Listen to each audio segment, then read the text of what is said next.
Hello and welcome to another edition of DBE TV News. Thank you for tuning in to the weekly news update from the basic education sector. You are watching us on OpenView channel 122, on the DBE YouTube channel, or on BRICS TV channel 509 Starset. My name is Tshegohatso Moagi.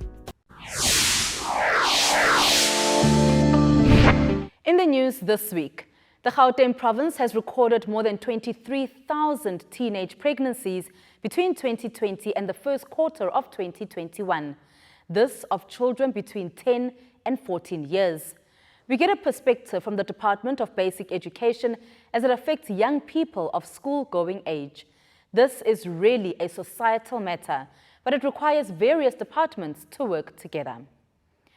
The National Teaching Awards takes place in October, but the Northern Cape has already gone ahead with preparations, and the MEC has thanked teachers for their hard work, especially during these COVID-19 times.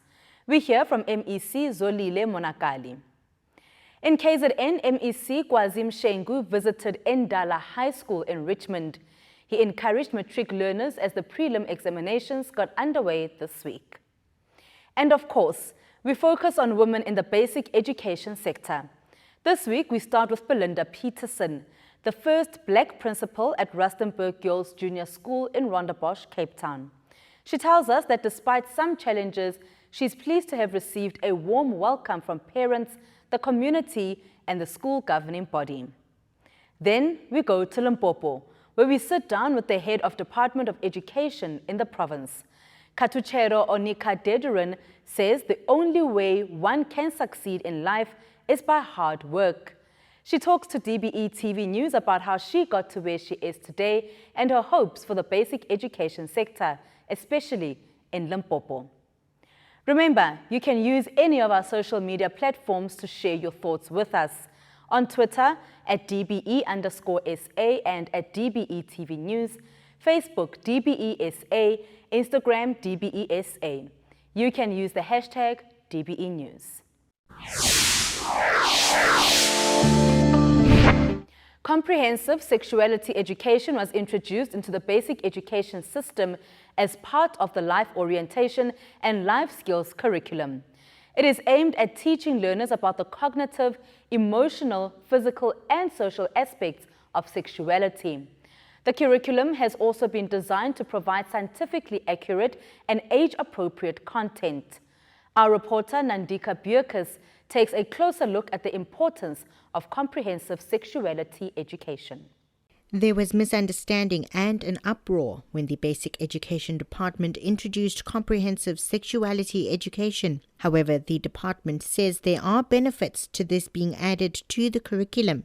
When you teach learners sexuality education, it is not about the sex per se. It is about protecting themselves from unwanted touch, unwanted and abuse. To say, how do I identify cases where now this situation is getting out of hand? It is now getting into sexual abuse. So it equips learners to be able to identify those situations and also to make informed decisions in terms of, like, because you see, when they are ready to even engage, to say what is the right decision. So CSE, it also helps the learners to set their goals right, to say, is it the right time for me or if they are in a relationship, is it the right time for me to engage? What about my goals? What about my ambitions and what I want to achieve in life? So sexuality education prepares not only the learner, it also teaches other learners who might be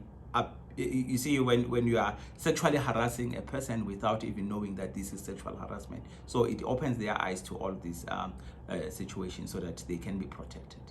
The Gauteng province alone recorded more than 20,000 pregnancies of children aged between 10 and 14 years old between the years 2020 and 2021. There are long-term effects on young children associated with unintended pregnancies, and it's a huge concern. Research shows us that those babies that are born from children, they are they have low birth weight, and the children that give birth to children, they have a likelihood of suffering from depression post. It's sort of like they are also suffering from post-traumatic stress, because pregnancy is not meant to be happening during the developmental phase of being a child. And then also in terms of high mortality rate, when the children are giving birth, there's more deaths resulting to because of pregnancy, including miscarriages, because the body of this child is not ready for the stress that the pregnancy demands physically. But also there is a psychological effect in terms of long-term depression, anxiety, as well as stress. Is it at all possible for comprehensive sexuality education to curb the increase of teenage pregnancies? CSE also teaches learners who are ready to engage, but like we say, CSE, we promote abstinence. To say, first of all, if you read the foreword of our scripted lesson plans, the minister says, as a sector, we encourage our learners to abstain, not to delay sex or to abstain from sex. But for those learners who are engaging in sex, to say, use protection. So if learners abstain, if they use protection, then definitely it will contribute to the decrease in learner pregnancies.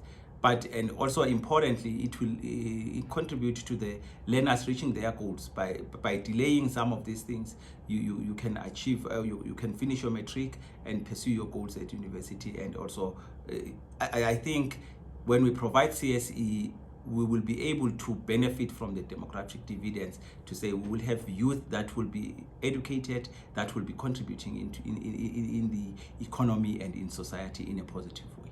There are also concerns that perhaps sexual violence is what some of these young learners have experienced, which then resulted in pregnancy. The department has put measures in place to assist learners to return to school after they have recovered from giving birth. We are also partnering with UNESCO in a campaign that is called Let's Talk EUP, which is a campaign which is aimed at communicating and dialoguing with communities, with policymakers, with educators, including young people themselves, especially young men and boys, because when we look at the issue of teenage pregnancy, the burden is always put on the girl. So now through the Let's Talk EUP campaign that the minister launched in 2019, we are aiming to have dialogues across a variety of stakeholders to ensure that even boys and young men are engaged in the efforts to prevent early and unintended pregnancies, because we are speaking prevention rather than addressing a post-delivery, because we know also of the negative impact it has on the schooling for the girl child, as well as the fact that it also has a negative impact in terms of school dropout. However, the Department of Education, through its intervention programs, also such as the Adolescent Girls and Young Women program and the Keeping Girls programs in school, enhance all efforts to ensure that girl learner does not drop out of school, or once she delivers, she must be re-entered into the schooling system to finish her basic education. The Let's Talk EUP, or Early and Unintended Pregnancies campaign, is a regional campaign which has been introduced and is currently underway across Eastern and Southern Africa. The campaign is aimed at streamlining efforts by governments across the regions to reduce the alarming rates of EUP among adolescents and young people. Nandika Bukas, Johannesburg. We'll be right back after the break, where we get more information about what some provinces have been up to. The Department of Basic Education is currently piloting the use of scripted lesson plans in the life orientation curriculum in school, including a section on comprehensive sexuality education. Not to be confused with sex education, CSE is a process of teaching and learning about the cognitive, emotional, physical, and social aspects of sexuality within the curriculum. The only thing that my mother told me was that don't play with boys. If only the parents could understand that these people are human beings, and they're developing and they're growing and they're developing emotionally, physically, mentally. They want to experiment. Through CSE, we give learners scientifically accurate, age-appropriate and culturally relevant content to equip them with knowledge, skills, attitudes and values that will empower them to realize their health, well-being and dignity. The LO curriculum has not changed, and the scripted lesson plan pilot in 5 provinces will continue in 2020. The Department of Basic Education. Every child is a national asset. Welcome back. The Northern Cape Education MEC Zolile Monakali has thanked teachers for their hard work and dedication to the profession ahead of the National Teaching Awards. During the annual Education Business Breakfast, Monakali said he and his colleagues appreciate and value the role of our educators. He paid a special tribute to female educators as we continue to commemorate their role in society this Women's Month. Through this business breakfast, the provincial department managed to raise over 1 million rand for the Teaching Awards in the Northern Cape. We've got the responsibility to make sure we build a generation that will be able to govern this country. We want to have business people in our country. We want to have doctors in our country. But for us to have those doctors and business people and everyone, we need educators, we need teachers. But at which stage are we saying thank you for these teachers? How I usually say, to be a teacher, that job is the most difficult job that you can get on earth. Because you are working with someone who's got nothing in the head, and you must put the values in the head of that child, so that that child can be a responsible and active citizen in future. The department has introduced the National Teaching Awards.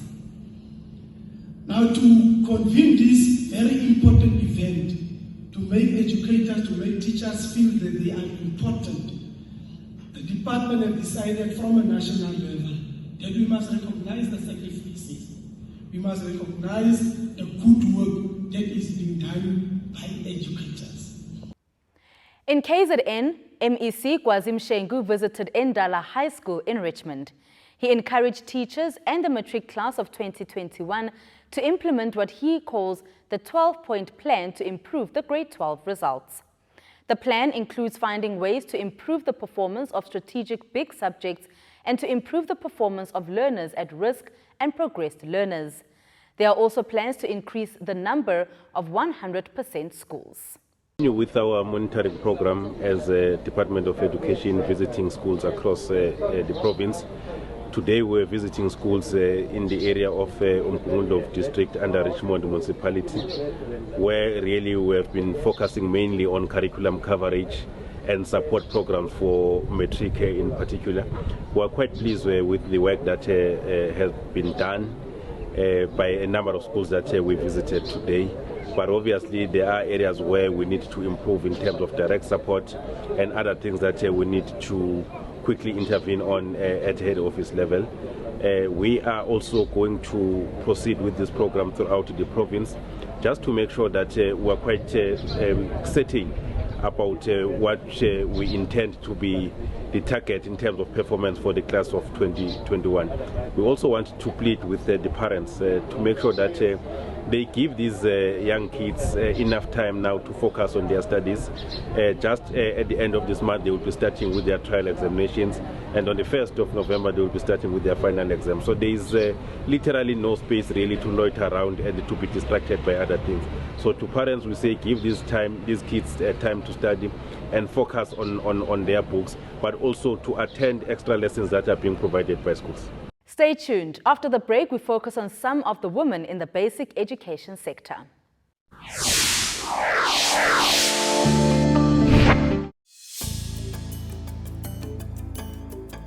Our universities are very important institutions. Many people tend to know them just for teaching and learning. Yes, they are for teaching and learning, but also our universities are research centers. A lot of knowledge that we have generated to deal with COVID-19, even the identification of these new variants, like the latest one, Delta, has been done through researchers who are based in our universities. Lecturing staff across the board will have to be prioritized because they tend to be more on the elder side, and they are the ones who are actually interacting with more and different kinds of students. We are not only looking at vaccinating the sector only, we are also having now vaccination centers at our universities and TVET colleges that are servicing the rest of the community because we aren't jealous about it. Vaccinating is necessary and it is not dangerous. Instead, in the end, that's what will help us to defeat this virus. It's not a saw, it's a small needle. And even those people who are afraid of needles, they should just be able to go and take the vaccine. The fact that the World Health Organization has asked us to be the first technology transfer hub to produce vaccines outside of North America and Europe is a vote of confidence in our scientists and in South Africa's science system and productive capacities.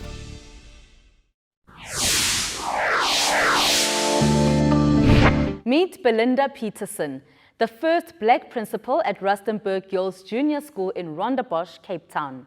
And since it's Women's Month, we celebrate that she is female. Peterson says she has been welcomed with open arms by parents, the community, and the school governing body at large. She says strides have been there at the school to transform. And while speaking to DBE TV News, she adds that communication and thorough, effective dialogue are the best ways to solve the challenges the school faces. I think being in an ex-Model C school, a school that has always been in southern suburbs of Cape Town, there's been a lot of challenges in terms of the school's history, a very traditional school, a white school. And so obviously there's been lots of challenges along with other schools in the area about transformation and about being more inclusive and equitable. So stepping into a school where previously there's always been female principals, but they've all been white. And so stepping into a school being the first female of color has been challenging because of the history of the school, but also I think just stepping into a space that was really sort of very indicative of white culture and white privilege, if I can call it that, just stepping into that space has naturally been quite challenging, but also quite welcoming, because I think a lot of people in the school community have recognized that it's change is necessary and change is needed. And particularly now in the world we're living in today, there is a lot of pressure on schools like ours to be more transformative. And so, yes, there have been lots of challenges, I think, generally just with people's mindsets and understanding what transformation is about. We often just think of the racial demographics, whether it's of the staff or the learners themselves, but it goes beyond that.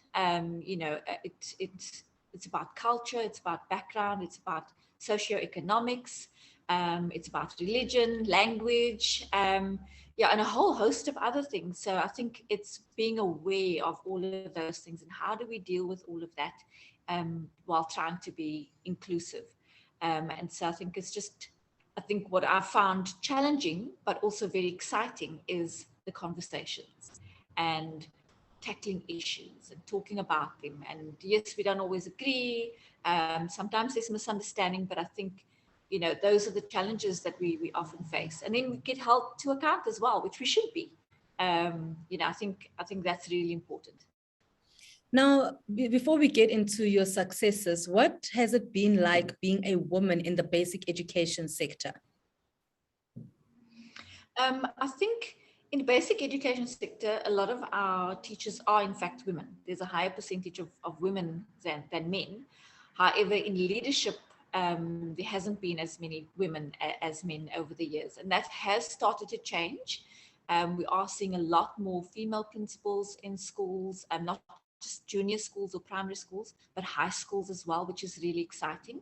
And I think it has been a challenge for us to get to that space in the basic education sector. But I think there's been a particular intention by the education department to groom and develop young women or women teachers or heads of department to become deputy principals and principals in our schools. And so I stand on the shoulders of giants, of the women who've gone before me, who've paved that way. So I'm exceptionally grateful to them, because I've not found it as challenging probably as they would have probably 10 years ago. So there has been a shift. There are obviously always the challenges. As women, we run our schools, but we also run our homes and families. So I think that is a challenge, just trying to balance all of that as a woman. But we can multitask. So we are capable, and I'm excited about where we're heading as an education sector. Now, what are you hoping to change or transform, let's put it like that, at the school that you are now at? I think for me, the real important thing is creating a sense of belonging and community. I think, for many schools, not just our ex-Model C elitist schools, but all our schools, it's there's a particular culture or ethos that exists and has existed for a long time. And often when people come into a school that don't fit the mold, they stand out and they feel like they have to fit in. They feel like they have to assimilate to the culture. And so really what I would like to see for our school here at Rustenburg is that our children, but also our staff and our parents, don't feel like they have to part themselves at the gate when they walk in. That they can actually feel like I can be my authentic self, I can be proud of who I am, and still be part of the community and feel a sense of belonging. You can watch the full interview on the DBE YouTube channel.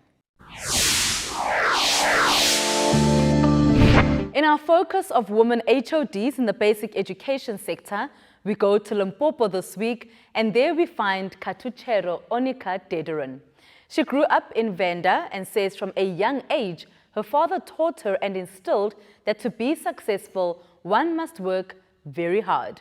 Dediran specialized in maths and science, and those are the two subjects she taught most when she still worked in the classroom.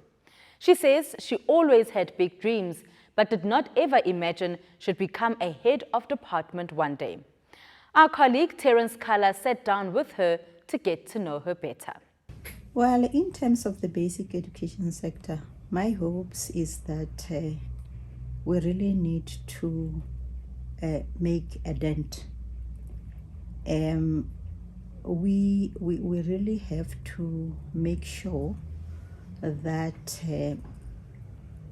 all our learners receive quality education, irrespective of where they are, whether they are in a rural area, or whether they are in a township, or whether they are in an urban area. They really need to receive quality education. And we can only do that if we really go back to the basics and make sure that even in the lower grades, our children have the ability to read, they have the ability to write. And when I say going back to the basics, we don't want learners who are, let's take for instance, in grade 9 perhaps, who cannot read or write, because it does happen that you have learners who throughout their GET level have been losing a certain amount of content, and by the time they reach grade 9, you find that that content gap is about 20%. So we really would want, for me, I really would want us to make sure that we focus also in the primary schooling sector, so that these learners can have an opportunity to excel when they continue in the secondary schooling sector. So to me, what I would want us to see is also to achieve our goals and our objectives. I mean, if you look at the NDP, it has given us targets that we have to achieve. What is very critical for me is not us teaching learners examinations. It's us teaching learners the skills that will assist them to maneuver in life, the skills that will assist them to compete with other learners from other countries. So, I mean, we live in a global world, so they need to be able to compete. So we need to also move away from the mentality of really just focusing on exams. Assessment should form part of curriculum, but it should not be the end in terms of making sure that we achieve success for our learners. So to me, I really would want to see a system that is oiled right from birth up to, they call it from the cradle to the grave. So it means that we need to really provide those opportunities to our learners. If you look at what is currently happening, we keep on saying that some of our learners are not operating at the expected grade levels. Now we need to make sure that whatever interventions that we have make these learners operate at their grade levels, if not even beyond their grade levels. So to me, that is what is very critical. And I think that's very powerful, actually. In this Women's Month, actually, what would your message be to all the women across the country? Well, my message would be that they must not doubt themselves. They are as capable as any other person. They can lead teams. They can actually nurture, because that is actually typical of women. And they can actually go a long way in achieving their goals. Now, obviously in life, it can't be Christmas every day. Sometimes you will actually meet difficulties. And what I can say to them is that whenever I really find that I have difficulties, I always remember what John Maxwell has said in his book, Failing Forward.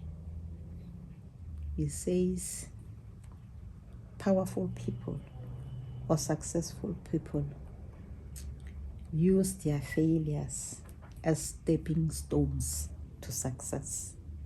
So if you fail, and that's why it's called failing forward, you don't fail and go backwards. You fail and still move forward so that you succeed in whatever you are doing. The full interview with HOD Onika Dediran is available on the DBE YouTube channel. And so that's how we end this week's roundup on Channel 122 on OpenView, on YouTube, and on BRICS TV Channel 509 Starset. Remember to stay safe and to comply with all the COVID-19 health protocols.